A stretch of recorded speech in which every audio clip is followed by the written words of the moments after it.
Gate control theory या gate control hypothesis की शुरुआत होती है कनाडा से। Ronald Melzack and Patrick Wall, दो वेस्टर्न साइंटिस्ट थे, had proposed a pain theory not long before this time, यानी कि 1965 का वर्क है। All they heal the person just by pressing. हाँ, सो 1965 में रोनाल्ड मेल्जेक और पैट्रिक वॉल ने इस गेट कंट्रोल थियरी को प्रपोज किया था। ये दोनों कैनेडियन साइंटिस्ट थे और इन्होंने जो एक्यूपंक्चर का जो एक थॉट बताया गया था जेम्स वेस्टन द्वारा कि हम मेरे ऊपर ऐसा किया गया चाइना में और उससे मुझे बहुत रिलीफ है, तो इन्होंने उस पे स्टडी करना चालू किया।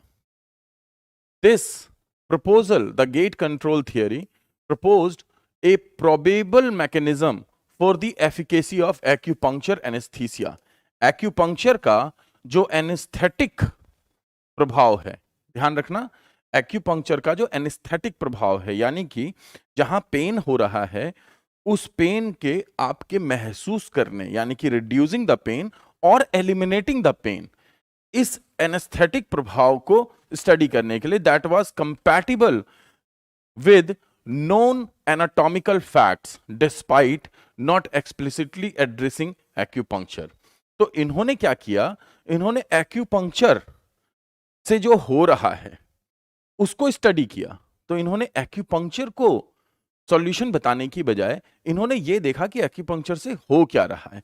अगर हमने इसको देख लिया तो ये हमारा मेडिकेशन वे हो जाएगा कि हम पेन को कैसे महसूस करते हैं और पेन को कैसे रिड्यूस कर सकते हैं।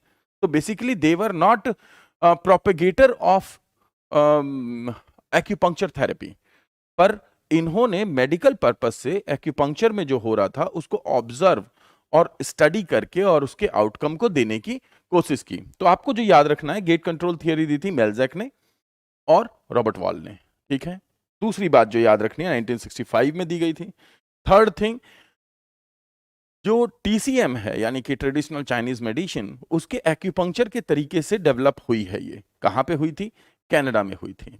गेट कंट्रोल थियरी एक्यूपंक्चर को नहीं डिस्क्राइब करती, एक्यूपंक्चर को एक्सप्लेन नहीं करती, बल्कि पेन को कैसे बॉडी अंडरस्टैंड करती है इसको और कंट्रोल कर सकती है, इसको एक्सप्लेन करती है गेट कंट्रोल थियरी।